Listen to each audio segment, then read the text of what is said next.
Hello, guys.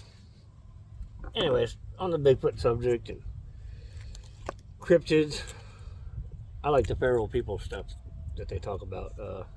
Missing 411 and feral people theory stories.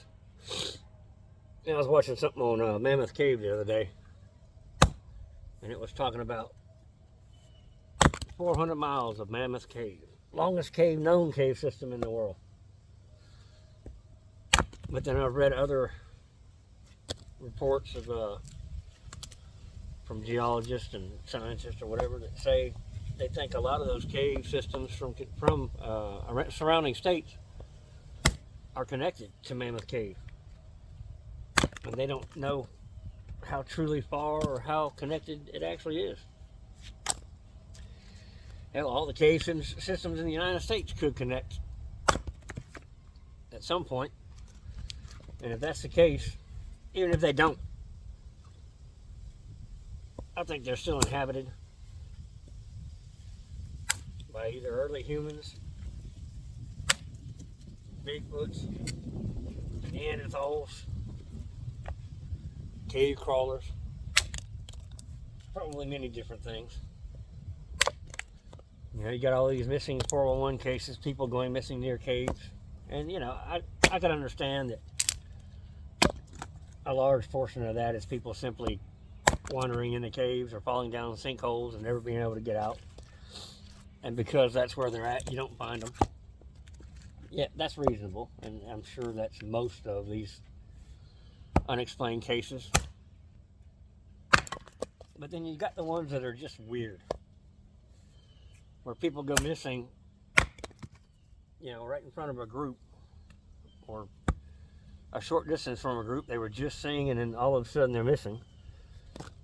And you can account some of that to predation, mountain lion attack.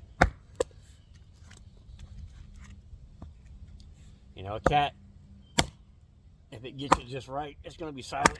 You're not going to hear it. There's not going to be much of a struggle. They're going to crush your skull or snap your neck as soon as they bite you the first time. Like I said, if it's a good strike, if they do it right. That's generally how they kill their prey. So probably wouldn't have a lot of noise with a mountain lion that was successful, especially on a child. But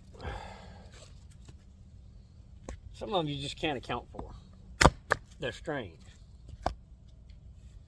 And with all these cave systems, and with all these sightings of, what people think is Neanderthals or feral people, wild men, there's got to be something to it.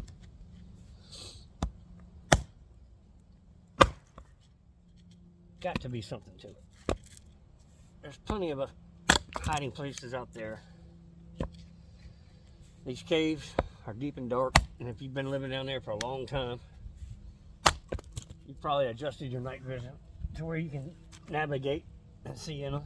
There's plenty of resources inside, outside the cave. You got freshwater springs inside the cave. You got fish, you got amphibians, you got bats, birds, occasional critter wanders in there, snakes. And I'm sure that they do come out of the caves and hunt at night.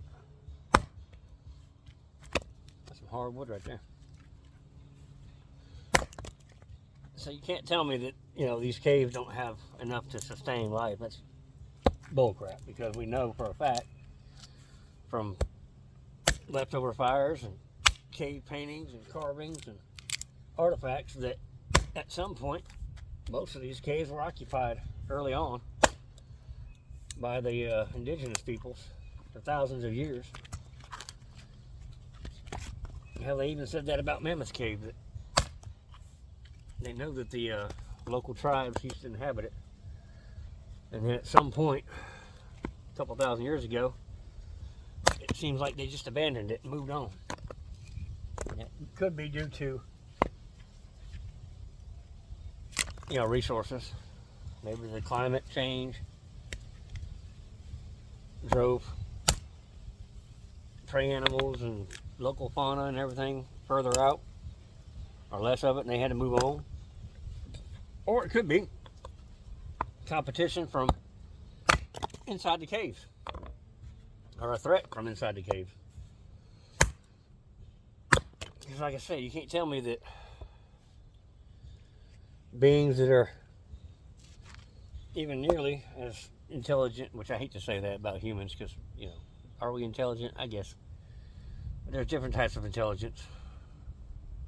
And in a lot of ways, we're dumb as shit, excuse my French. But a creature that's decently intelligent. Gotta take a break.